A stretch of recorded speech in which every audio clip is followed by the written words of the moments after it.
Okay, so let's talk about hype for a second. This is a thing that can happen with shows that are coming out that are generally pretty popular, have something good going for them, or seem to have a sort of potential to them. And this hype is generally something that's used to build excitement, interest, and usually that brings in more viewers. The thing with the hype concept, however, is while it can actually bring in viewers and possibly positive results, there's also negative things attached to it. For example, a show could not be as good as it's hyped up to be, or there's just this community of people that likes to take shows that are hyped and just talk trash about them to begin with. So the results can be a mixed bag. Either way, there are shows that are hyped up and there are shows that are just talked about a lot. Last year we had a show such as this, known as No Game, No Life. So, is this a show that lives up to the hype and talk it generated? Let's find out.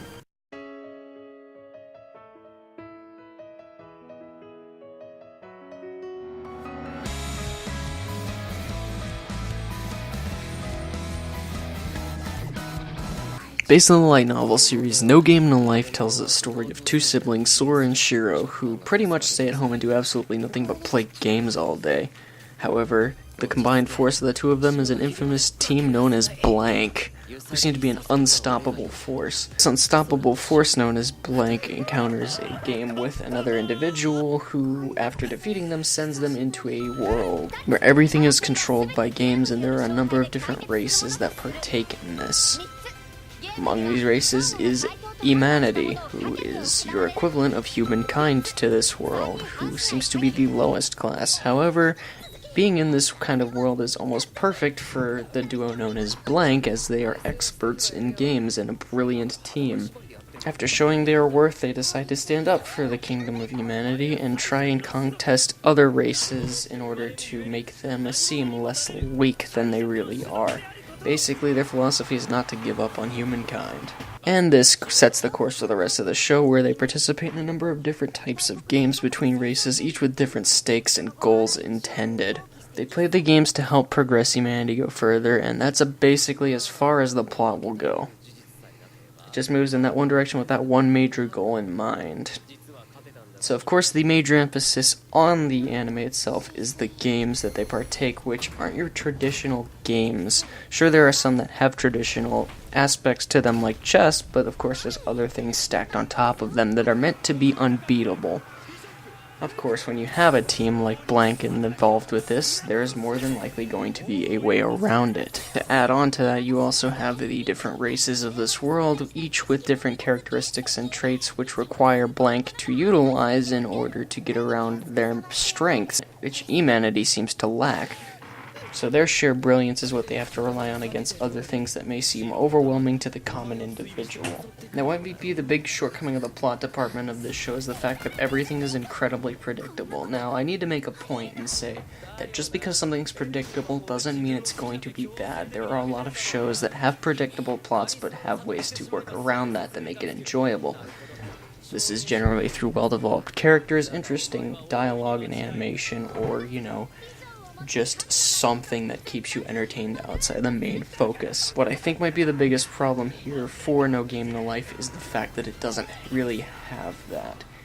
Sure, it tries to create backstory and other things that go on in the world with other characters, however, generally it tends to not really be important or interesting, and often falls short of the exciting part of the series, which is the games themselves. Because between those games, it doesn't really feel like a lot really happens. On top of this, you also have a bunch of references to other animes that just don't seem to necessarily fit into the scenario that they're given. It's fine if you want to reference other animes, just make sure you're doing it right or that it really needs to be there.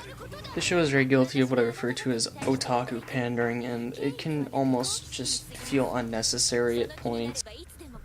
It also feels like there's an unnecessary amount of ecchi and harem fan service thrown in there too, and it really does feel totally unnecessary. It's like, seriously, why does that need to be there?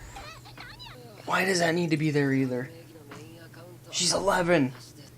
Now, enough ripping on the story. Characters are also really important to a show, and I will say that the two main characters of No Game No Life are really the most interesting in the entire series, which is great because interesting main characters are so important. Both of them are weirdos, and that's one of the things that makes them so enjoyable, because they're so brilliant, and yet at times they can just be so off. And on top of that, when the two of them are separated, all shit just decides to hit the fan, and they just go nuts, and that's amusing. The synergy of Team Blank is really the most interesting thing, and the fact that they can just go through thick and thin to complete a game, no matter how ridiculous it gets, is really just interesting.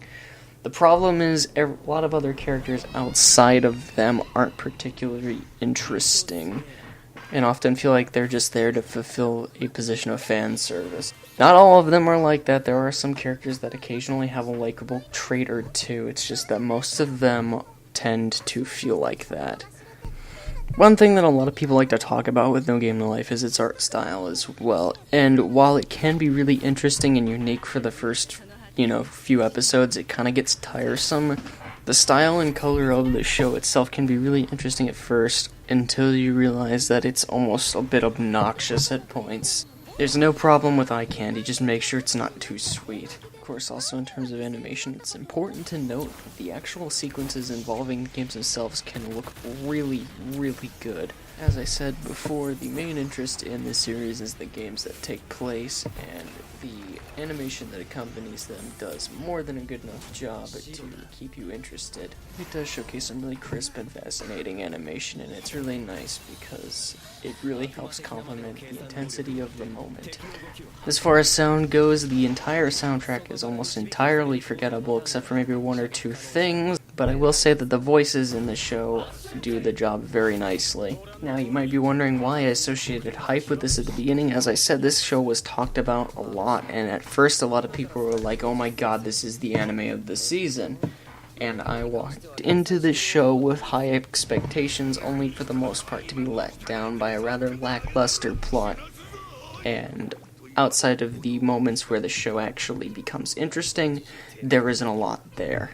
Maybe I'm being a little too harsh with this show, and maybe it has something to do with the fact that there's a lot of hype around it, but in general, I just couldn't find a lot of appeal that a lot of other people seem to find.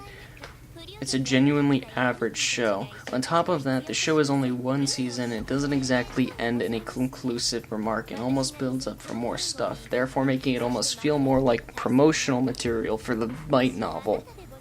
This is an unfortunate thing, especially when the plot itself feels like something that could continue to progress forward.